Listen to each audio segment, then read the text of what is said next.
10 Things You May Not Know About John D. Rockefeller. On the 175th anniversary of John D. Rockefeller's birth, explore 10 surprising facts about the oil tycoon and philanthropist. His father was a con artist and a bigamist. The tycoon's father, William Avery Rockefeller, was a traveling snake oil salesman who posed as a deaf-mute peddler and hawked miracle drugs and herbal remedies. The smooth-talking huckster dubbed Devil Bill alternately fathered children, including the future industrialist, with his wife and mistress, the couple's live-in housekeeper. The itinerant William Rockefeller also lived a double life, posing as an eye and ear specialist named Dr. William Livingston, and in 1855 he secretly married another woman. Every year, Rockefeller celebrated the anniversary of landing his first job. On September 26, 1855, a Cleveland merchant company, Hewitt & Tuttle, hired the teenage Rockefeller as an assistant bookkeeper. From that year forward,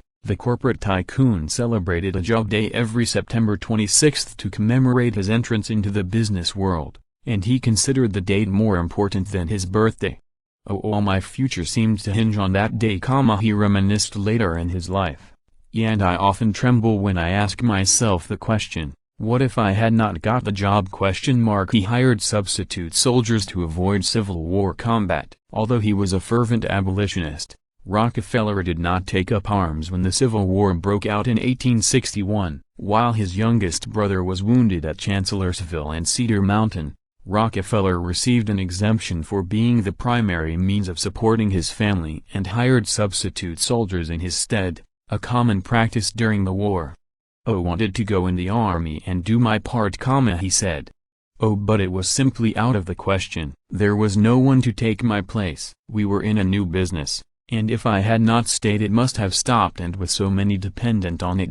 Rockefeller's commodity business profited handsomely from the Civil War and provided the necessary capital for his entrance into the oil business. Cleveland was the first epicenter of his oil empire. Shortly after the discovery of petroleum in Titusville, Pennsylvania, the 24-year-old Rockefeller entered the fledgling oil business in 1863 by investing in a Cleveland refinery. In 1870, he formed the Standard Oil Company of Ohio along with his younger brother William, Henry Flagler, and additional investors, through secret alliances with railroads, accumulating segments of the supply chain to achieve economies of scale, buying out and intimidating rivals and serving the growing demand for quality kerosene. Standard Oil eventually controlled 90% of the refining capacity of the United States. In the 1880s, Rockefeller moved Standard Oil's headquarters to New York City. Rockefeller donated more than $500 million to various philanthropic causes. Raised by a pious mother,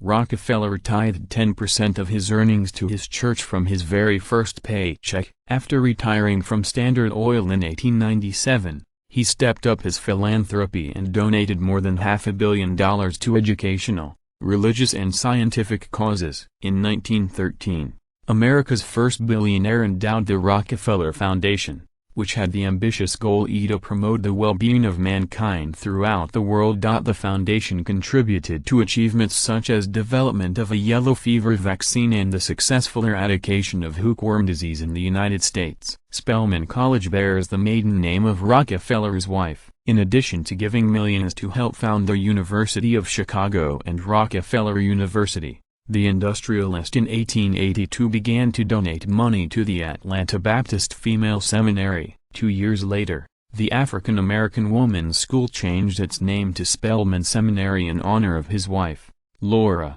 and her parents, Harvey Buell and Lucy Henry Spelman, who were longtime abolitionists. In 1924, the institution was renamed Spelman College. The court-ordered breakup of Standard Oil made Rockefeller hundreds of millions of dollars. After years of litigation, the U.S. Supreme Court ruled in 1911 that Standard Oil must be dismantled because it violated federal antitrust laws. The monopoly was broken up into 34 separate entities that included companies that would become ExxonMobil, Conoco, Chevron and Amoco. The court order turned out to be a financial windfall for Rockefeller, who still held a quarter of Standard Oil's stock after his retirement. The individual pieces of the company were worth more than the whole.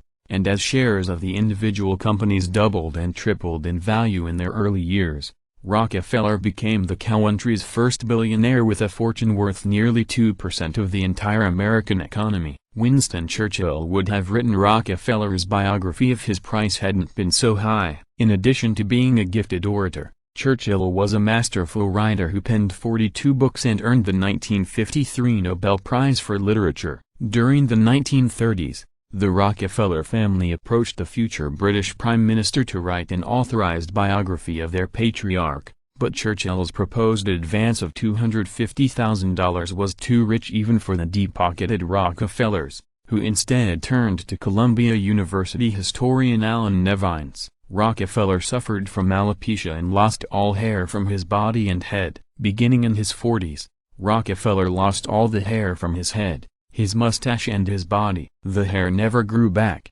and in the early 1900s the tycoon began to wear rotating wigs of various lengths to give the impression of his hair growing and being short. Rockefeller lived so long that his life insurance company had to pay him $5 million.